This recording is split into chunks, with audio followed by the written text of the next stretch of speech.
যখন কোনো বান্দা সূরা ফাতিহার একটা করে আয়াত বলে আলহামদুলিল্লাহি রাব্বিল আলামিন, সঙ্গে সঙ্গে আল্লাহ জবাব দিয়ে বলেন হামিদানি আবদি, বান্দা তুই আমার প্রশংসা করলি।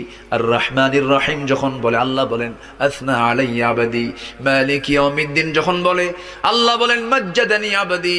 এরপরে যখন বলে ইয়াকা না'বুদু ওয়া ইয়াকা নাস্তাঈন পর্যন্ত যখন বলে আল্লাহ বলেন বান্দারে তুই আমার কাছে কি চাস, প্রাণ খুলে চা রে বান্দা। ইহদিনাস সিরাতাল মুস্তাকিম থেকে শুরু করে নিয়া ওয়ালাদ-দাল্লিন পর্যন্ত যখন বান্দা বলে তখন আল্লাহ বলেন বান্দা নামাজের মধ্যে এমন প্রেমের খেলা খেললি বান্দা, তুই যা চাইলি সব আমি আল্লাহ কবুল করলাম। ওই বান্দা যখন রুকুতে যায় আল্লাহ তখন অস্থির হন।